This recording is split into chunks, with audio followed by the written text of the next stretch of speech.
Hey everybody, Mr. Grippa here, your simple anatomy teacher.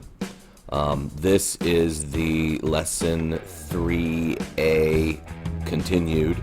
This is just that simple little short video, no more than 3 or 4 minutes. That's just going to wrap up the lesson on our hearing, how we hear. So give this a watch.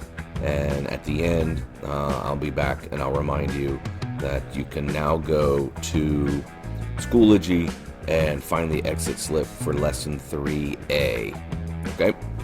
So enjoy. And let's go ahead and get started. All right, so this is go through this. If you watch the numbers, here's number 1, and this kind of just steps you through the auditory pathway. Now, this area here, this is a very simplified version of the cochlea.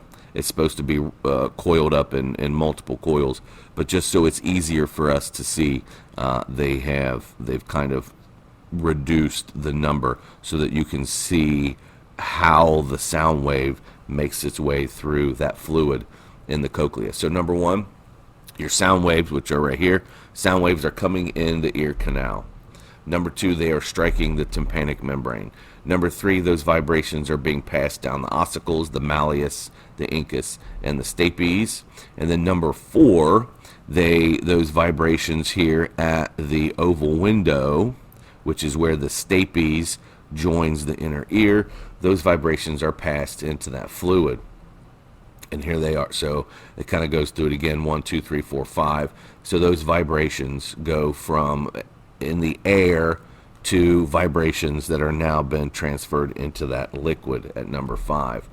Those vibrations then will pass through the liquid in the cochlea, and they will continue all the way down until they make their way down to the center of the spiral. And then when they get to the center, what's going to happen is those vibrations are going to go around the end of the inside of the cochlea, and they're going to make their way back out the spiral.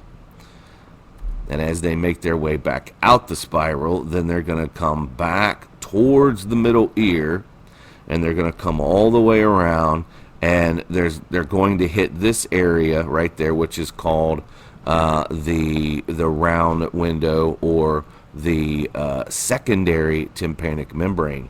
So here's what happens. These sound waves then, they go, so sound waves come in, they hit the tympanic membrane, the vibrations pass through the bones to the fluid. Then those vibrations go into the fluid, they go all the way down the cochlea till they get to the center, so they really will curl a bunch. Then they go around the end, and then they make their way out of that spiral, so they will uncoil the spiral, make their way back out, and come all the way back to the outside of the cochlea, and then they will hit the round window.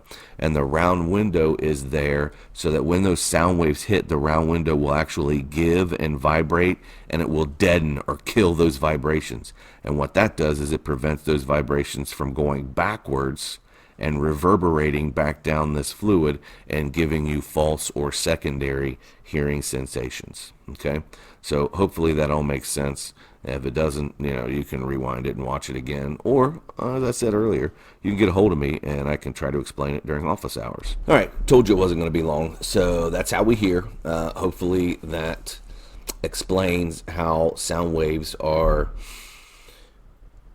transferred into our ear from physical waves in the air into electrical stimulus to our brain.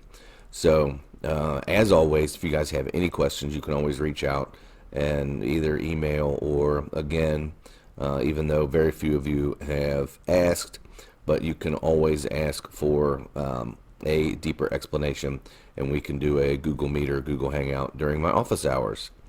And in case you have forgotten, they're always to be scheduled from 11:45 to 1:45, which is about the time most of you are getting out of bed. So if you got any questions, let me know.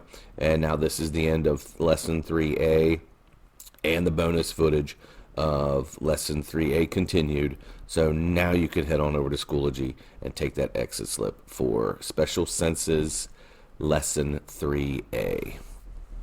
Have a good one.